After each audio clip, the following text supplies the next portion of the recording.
प्यारे बच्चों, तो आइए सुनते हैं केरल की लोक कथा चालाक चंदू। गणेश सेठ अपनी पत्नी और बेटी के साथ केरल के एक सुंदर गांव में रहता था। सेठ की पुत्री चंद्रिका विवाह योग्य हो गई थी। चंद्रिका का रिश्ता सेठ सेठानी ने बचपन में ही तय कर दिया था। आज सेठ जी शादी की तारीख तय करके आए तो बहुत खुश थे। रात को अपनी पत्नी से बोले, मैं चंद्रिका का ब्याह बहुत धूमधाम से करूंगा। उसके लिए एक नौलखा हार भी बनवाऊंगा। सेठानी बोली, हाँ, चंद्रिका नौलखा हार में कितनी सुंदर लगेगी, मगर आप हार बनवाएंगे किससे? अपने चंदू सुनार से बनवाऊंगा। वो अपने बारीक काम और सफाई के लिए पूरे केरल में मशहूर है। सेठ जी बोले, केवल काम की सफाई के लिए नहीं। सेठानी ने अपनी बड़ी बड़ी आंखें मटकाते हुए कहा, चंदू अपने हाथ की सफाई के लिए भी बहुत मशहूर है। चंद्रिका के गहने उससे मत बनवाना। ऐसा क्यों? सेठ जी ने पूछा। क्योंकि चंदू को आभूषण दिखाना या उससे कुछ बनवाना खतरे से खाली नहीं। मेरी सहेली ज्योति ने उसे 10 तोले की सोने की माला चमकाने को दी तो वो 9 तोले की रह गई। रमा ने मोतियों का हार बनवाया तो मोती नकली निकले। ना जाने चंद्रिका के गहने बनाने में वो हमें कैसे ठगेगा। कुछ नकली निकला तो चंद्रिका के ससुराल में बहुत बेइज्जती होगी। सेठानी की बात सुन सेठ जी कुछ सोचने लगे।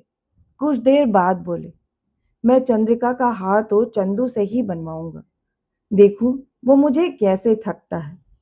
आप ऐसी भूल मत कीजिए। चंदू ने बड़े बड़ों को छक्के छुड़वा दिए हैं और आप तो सीधे साधे इंसान हैं। चंदू के सामने आपकी एक नहीं चलेगी। आपका ही नुकसान होगा। सेठ जी मुस्कुराते हुए बोले, तुम फिक्र मत करो, मैं बहुत सावधान रहूंगा। अगले दिन सेठ जी ने चंदू को बुलाया और उसे सारा काम समझा दिया। फिर वे बोले, देखो चंदू, लोग कहते हैं कि तुम अपने काम में काफी हेरा फेरी करते हो। चंद्रिका के गहनों में मैं ठगा जाना नहीं चाहता, इसलिए मेरा एक आदमी हमेशा तुम्हारे साथ रहेगा और तुम मेरे कायला के पार बने मकान में काम करोगे। सेठ जी की बात सुनकर चंदू दुखी हो गया। वह बोला, सेठ जी, मुझे इतना शर्मिंदा ना करिए।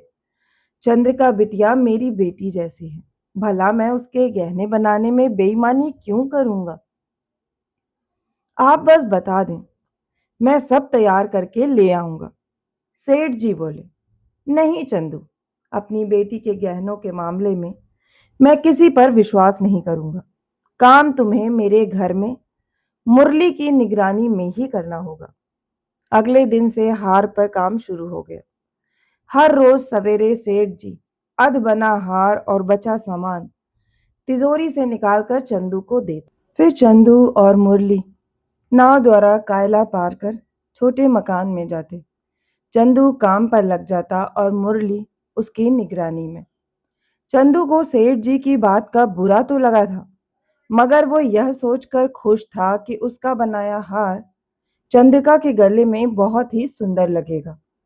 अब वह खुशी खुशी हार बना रहा था, मगर मुरली उसे शांति से काम करने दे तब ना। अगर चंदू सिर खुजलाता तो मुरली उसके बाल टटोलता। अगर वो अपने रुमाल में छींकता तो मुरली उसका रुमाल देखने को तैयार हो जाता। एक दिन जब खाना खाकर चंदू ने मुंह पोंछा तो हद ही हो गई। मुरली चंदू की मूछ में छिपे हीरे जवाहरात ढूंढने लगा। चंदू ने एक बार तो तय कर लिया कि वह गहने नहीं बनाएगा, मगर चंद्रिका बिटिया का ख्याल आते ही उसका दिल पसीज गया। उसने मन ही मन सोचा, हार बना लूं, फिर सेठ जी और मुरली को मजा चखाऊंगा। धीरे धीरे अन्य आभूषण तैयार हो गए और तिजोरी में बंद हो गए। बस नौलखा हार को चमकाना बाकी था। सवेरे सवेरे हार लेकर चंदू मुरली कायला पार कर अपने अपने काम पर लग गए।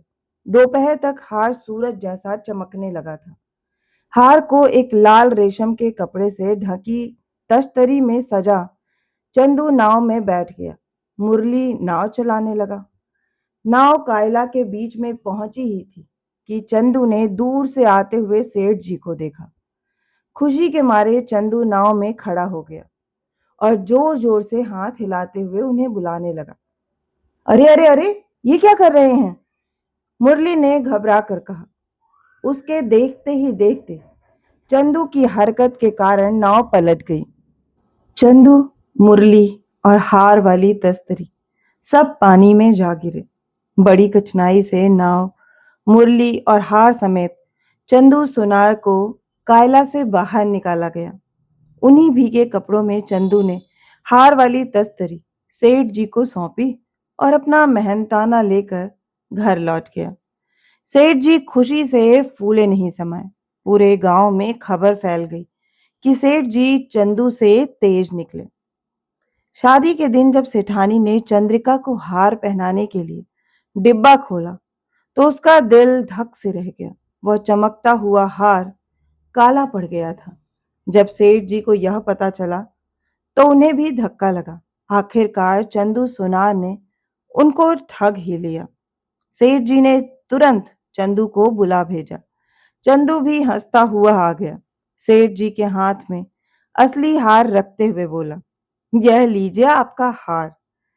मेरे वादा करने पर भी आपने मुझ पर विश्वास नहीं किया, इसलिए आपको सबक सिखाने के लिए मैंने यह सब किया। मगर सेठ जी अचंभित होकर बोले, आखिर तुमने यह सब कब और कैसे कर लिया? आपको याद है जब नाव उलट गई थी? बस कायला के बीचों बीच मैंने नकली हार छिपा रखा था। जब मैं पानी में गिरा तब मैंने हार बदल दिया, फिर रात को आकर असली हार पानी से निकाल लिया। चंदू की चालाकी सुन सेठ जी के चेहरे पर भी मुस्कान आ गई। तो बच्चों, आपको ये कहानी कैसी लगी? मुझे आशा है कि आपको ये कहानी बहुत ही पसंद आई होगी। अगर आपको कहानी पसंद आई है तो इसे अपने दोस्तों के साथ शेयर करें और इसी तरह की मनोरंजक कहानियां सुनना चाहते हैं तो इस चैनल से जुड़ें और इसे सब्सक्राइब करना ना भूलें। फिर मिलती हूँ एक और नई कहानी के साथ। तब तक आप सभी अपना खास ख्याल रखें।